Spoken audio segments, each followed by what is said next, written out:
Muy buenos días, un saludo especial para todos los seguidores y suscriptores de nuestro canal. El tema que le traigo hoy es los principios de la medida de coerción.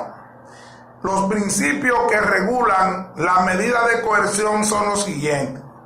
el principio de proporcionalidad, principio de legalidad y principio de motivación. Dentro del principio de proporcionalidad existen unos subprincipios, que es el principio de adecuación o de idoneidad, el principio de necesidad y el principio de proporcionalidad en sentido estricto. Con respecto al principio de proporcionalidad de la medida de coerción, tiene su base en la Constitución, en el artículo 40.9 y en el artículo 15 de nuestra normativa procesal penal, que establece el Estatuto de la Libertad. Al establecer que las medidas de coerción que restringen la libertad personal o los bienes de las personas investigadas tienen un carácter excepcional y su aplicación debe ser proporcional al peligro que trata de resguardar. Con lo que tiene que ver ya con este principio en el ámbito internacional, el Tribunal Constitucional Alemán definió este principio y dijo que es un método en aplicación de normas de carácter constitucional con respecto a los derechos fundamentales. Vemos también un gran jurista, Robert Alexy, que fue el ideólogo, uno de ellos, del principio de proporcionalidad, al establecer que las reglas, el método de interpretación de las reglas es la asunción y el método de aplicación de los derechos fundamentales, es decir, de los principios, es la ponderación. Y dentro de la ponderación, entonces, hizo una clasificación que está el principio de proporcionalidad, el principio de necesidad, el principio de adecuación y el principio en sentido estricto. Siendo así entonces la cosa, vemos que el principio de proporcionalidad tiene que ser tomado en cuenta al momento del juez imponer una medida de coerción. Porque la libertad es la regla y la prisión, la coacción del derecho fundamental es la excepción. Entonces, dentro de los principios de proporcionalidad existe una subclasificación y se trata de que la medida de coerción al momento de imponerla tiene que ser idónea. ¿Por qué tiene que ser idónea? Tiene que tener un fin legítimamente, constitucionalmente protegido para aplicación en el caso concreto. Con el principio de necesidad se debe tomar en cuenta que necesaria es la aplicación de esa medida de coerción solicitada, donde existen otras medidas de coerción que se pueden aplicar que no sea tan la más gravosa solicitada por el Ministerio Público, el querellante y actor civil. Vemos que el Código Procesal Penal en el artículo 226 establece un catálogo de medidas de coerción, 7 medidas de coerción, y la más gravosa de ellas es la prisión preventiva. Por eso que el artículo 234 de la normativa procesal penal establece que al momento de aplicar la prisión preventiva, además de los presupuestos que se deben tomar generales para la imposición de la medida de coerción, el juez tiene que velar que ésta tenga un carácter proporcional y que su aplicación no sea la más gravosa, es decir, otra alternativa que se le pueda aplicar que no sea la medida más gravosa que establece el legislador, que en este caso es la prisión preventiva. Con respecto al principio de proporcionalidad en sentido estricto, esto es de que al momento de aplicar la medida de coerción, el juez tiene que ponderar y analizar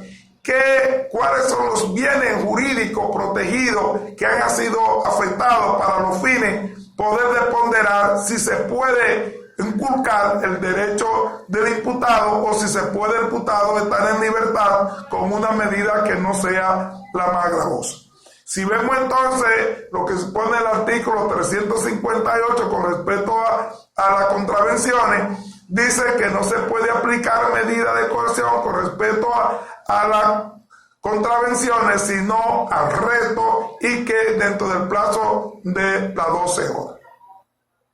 Entonces, con lo que tiene que ver ya con el principio de legalidad de la medida de coerción, es una garantía de orden constitucional y suprainternacional. Vemos que la Convención del Tribunal Europeo de Derechos Humanos,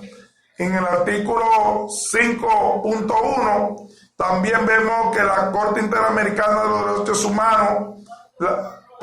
Convención Americana de los Derechos Humanos, en su artículo 7.2, establece el principio de legalidad. También el artículo 17.1 del Pacto Internacional de los Derechos Civiles y Políticos, con lo que tiene que ver ya con el plano nacional, con lo que tiene que ver con la Constitución y la normativa procesal penal,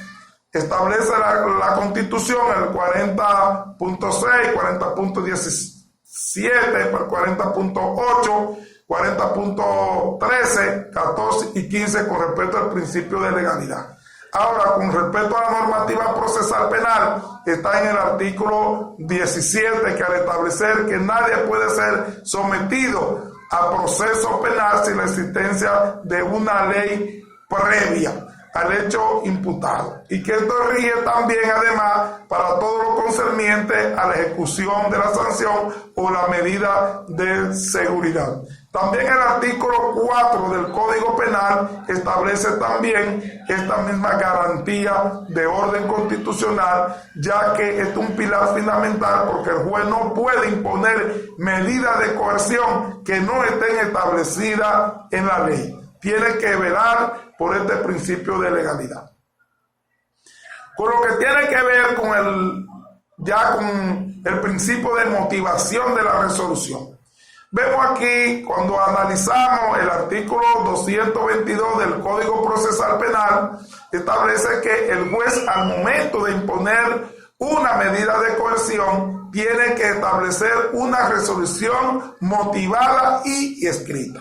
No basta solamente que el juez, al momento de dictar su resolución, de hacer una redacción sucinta de los hechos o de la calificación jurídica que ha establecido el Ministerio Público o de las pruebas que el Ministerio Público estableció para imponer la medida de coerción, sino que él, al momento de ponderar la solicitud en su resolución, tiene que explicar de hecho y en derecho cuál fue el motivo que adoptó para aplicar esta medida cautelar. Así entonces, la normativa procesal penal en el artículo 24 establece que es una obligación de los jueces motivar en hecho y en derecho sus decisiones. Y en el caso contrario, esto es un motivo de impugnación de la decisión. También vemos que con respecto a estas garantías que establece el legislador, en los fines de tutelar de que el juez no dicte una decisión de manera arbitraria o antojadiza. El artículo 25 de la normativa procesal penal dice que al momento de interpretar la norma tiene que ser restrictivamente a favor del imputado y que la analogía, la interpretación extensiva debe ser a favor de la persona imputada y en caso de duda, la duda favorece al rey. Espero que el testigo sobre la medida de coerción de los principios es muy importante al momento de conocerse una medida de coerción, conocer estos principios, porque esto nos va a permitir, porque en la práctica vemos día a día que el Ministerio Público solicita medidas de coerción de prisión preventiva, y cuando analizamos la imputación de los hechos, su calificación jurídica y si los elementos de prueba que tiene la medida solicitada no guarda proporcionalidad con los hechos investigados, y por lo tanto la medida puede ser arbitraria y el juez tiene que ponderar al momento de aplicar esta herramienta, la medida de coerción. Espero que le haya gustado mucho y que Dios me lo bendiga. Nos vemos en la próxima.